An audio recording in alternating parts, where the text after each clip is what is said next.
How's it going once again, Maize and Blue fans? I wanted to do another video because a lot of people have been talking about the passing game and everything like that. So I want to talk about the play calling and the quarterback play a little bit more. As always, like, share, subscribe to my page, and get some comments going on so we can get some discussion about what we need to do and what your thoughts on it are. So, a lot of people have been talking about the passing game. They don't want the play calling itself. They don't want to just blame it all on Will Speight, which is understandable because you can only do as much as the plays that are called. And what a lot of people don't know is we lost our passing game coordinator and our quarterback coach to UCLA. He's their offensive coordinator, Jedd Fisch. He's their offensive coordinator, and he's the guy that made Jake Rudock into an NFL quarterback, basically. And he's the one that helped Will Speight become what he was before he fell off. And he's gone now, so it kind of hurts our offense as a whole because he coordinated the passing game. So we really can't replace that. I mean, we probably thought we could have had a better play caller waiting in the wings or something, but a lot of people don't know we lost him, and they're just kind of like, what's going on? But that's part of what's really going on with the play calling. So when you see the play calling, it's not the same as last year. That's why, because we lost our coordinator, basically. So what I feel about that is why I don't get too much on the play calling is because Speight isn't given to call certain plays. You have to trust your quarterback. You have to trust him and know that he can make those throws. He doesn't have that trust right now. So the reason why I kind of pile on Speight, and shout out to my boy Ryan Monk, he told me to lay off of Speight. So I'm not gonna be too hard on Speight, but I'm gonna be truthful and I'm gonna keep it real. But Speight, he lost that confidence, and he's the starter just because we don't know what the young guys can do. And at this point, it's too late to put the young guys in unless Speight just is horrible or something. But he doesn't have that trust. So when a play caller is trying to call plays, he has to know that the quarterback can execute those plays with confidence. He can't just call plays and he knows this guy will make knucklehead plays and will not put the ball where a receiver can even catch it. So that's a lot of the reason. You got to look at the throws that he's been making. A lot of those throws, especially in the red zone, he doesn't even put them in play. Like, they're not close. They're just out of bounds. And we got the big receivers. If you saw my other video, I talked about that already. Like, he's just not putting those balls where a receiver can catch them. So a lot of those plays, I just don't think they trust him enough to call a lot of plays. I think the playbook is kind of cut in half because they don't trust him. But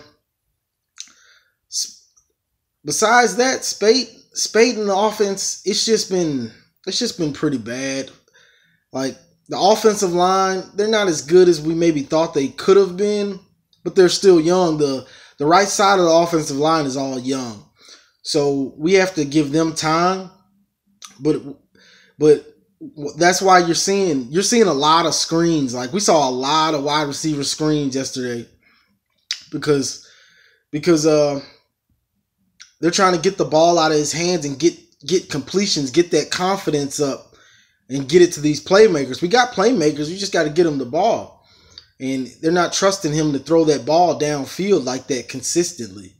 So that's why you see so many screens, wide receiver screens, and they're just, I mean, they work, but it gets a little redundant and it gets predictable. But the thing on that is if you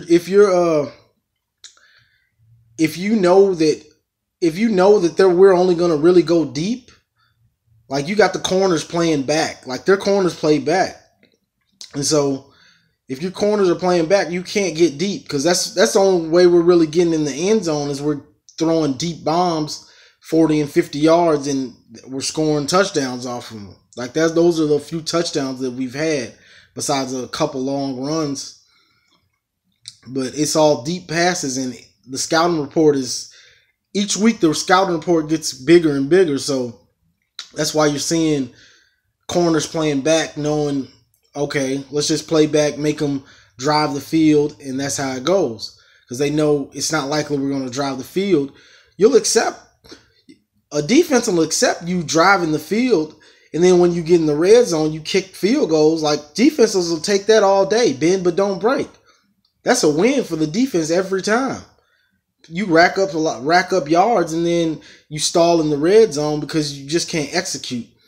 Once you get in the red zone, it's tight. It's tight. Like, everything becomes much more important on blocking and just executing. So the windows get tighter and everything comes more pressurized. And I think those pick sixes really killed Spate's confidence, and he doesn't want to throw those picks. So instead of putting a ball that's catchable that maybe could be a jump ball, he's just throwing it out of the end zone. Because right now, Harbaugh, and another thing that you have to understand about Jim, he knows what he has. He knows he's got a great kicker right now. They can kick it from 50. He's got a punt returner that's good. And he's got a defense that will have him in every game as long as we don't turn it over. Like, the defense is going to keep us in most games as long as we just don't turn it over. So he's kind of tightened his belt on the offense and just got conservative because he knows he can win a lot of games just by not turning it over, just being conservative and trusting his defense, because a win is a win. I mean, as fans, we hate just beating Air Force by 22 and having it be a tight game. But I know what Harbaugh's thinking right now. He's thinking, I can't just let this guy go out here and gunsling, because it'll cost us a game. It'll cost us. Like, he just doesn't trust him like that. But I would also, when it goes to the play calling, I would like to see them open it up and give him some 5 wide sets, because when you've only got two and maybe 3 wide receiver sets, it doesn't open the field up as much. If you put 5 wides out there, it spreads the defense out way more, and you can kind of get a lot more one-on-one coverage, and it's just easier to see the field because you've got so many receivers out there. The defense can't just focus on a couple guys or whatever.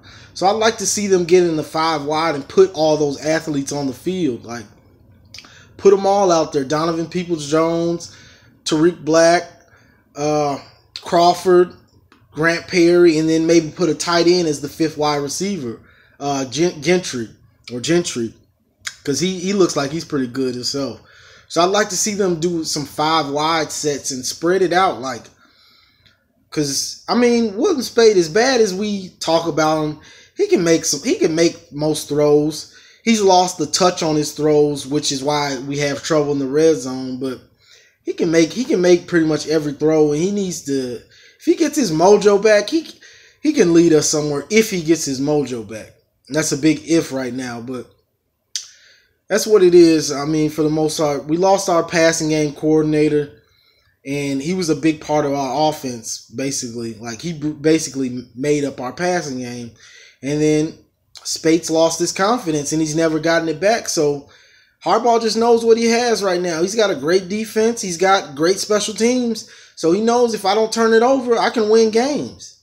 And hopefully Spate will get back on board by the time we get to the big games and conference play, which is this week. So hopefully he can get his head on and just, but that's what I really think, though. So that's why I haven't really talked about the play calling too much. I had to rewatch the game and see exactly what it was for the most part. But I saw Harbaugh. He was saying that they just kind of the defense, Air Force's defense, they just guessed right and came with good blitzes at the right time and stuff like that. But some of those throws, he just had some throws. Like, they were there. The receivers were there. And one thing I just that kills me. Put the ball in play. Give your receiver a chance to catch the ball. We've got big receivers, so give them a chance. Like, I understand you don't want to throw a pick, but you got to give those dudes a chance to make a play.